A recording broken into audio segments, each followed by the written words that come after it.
Donc bonjour, Christophe Dechoux. Je suis responsable des partenariats et de l'événementiel et des appels à projets pour la Fédération régionale des CUMA, donc des coopératives d'utilisation de matériel agricole sur le Grand Est.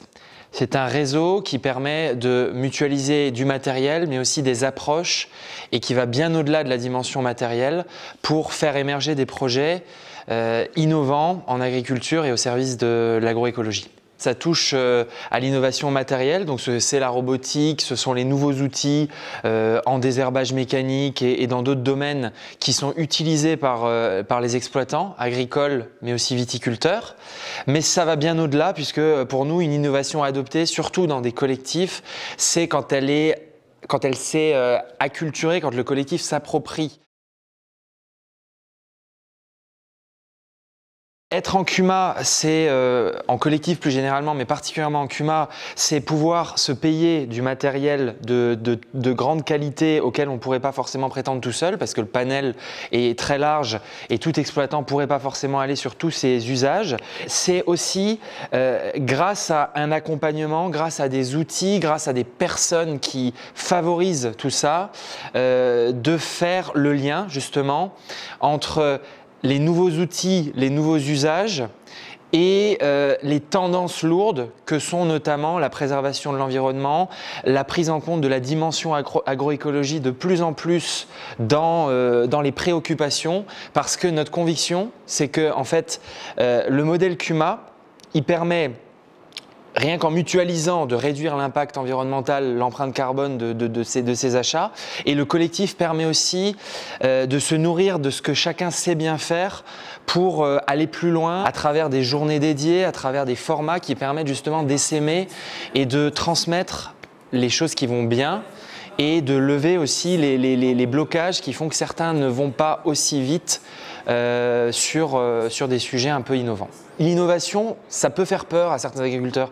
Innovant, ça veut dire risqué, ça veut dire pas sécurisé. Souvent, c'est le premier réflexe qu'ils ont.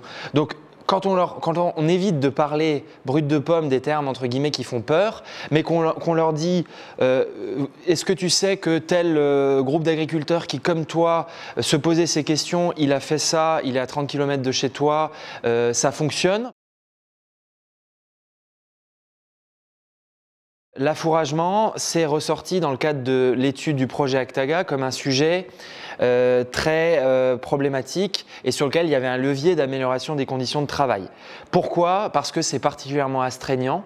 On doit nourrir les animaux à heure fixe, on doit avoir des rations très précises avec des éléments nutritifs, enfin différents facteurs à prendre en compte, et il n'est pas question de se rater parce que c'est directement lié à la santé du troupeau. Dans le réseau CUMA, il existe par exemple des collectifs qui ont mis en place des solutions matérielles qui répondent à ça, notamment une mélangeuse distributrice. Ce sont des outils coûteux qui permettent de nourrir le troupeau et c'est des instruments qui sont bardés de technologie. On a des capteurs qui permettent de mesurer les rations, etc.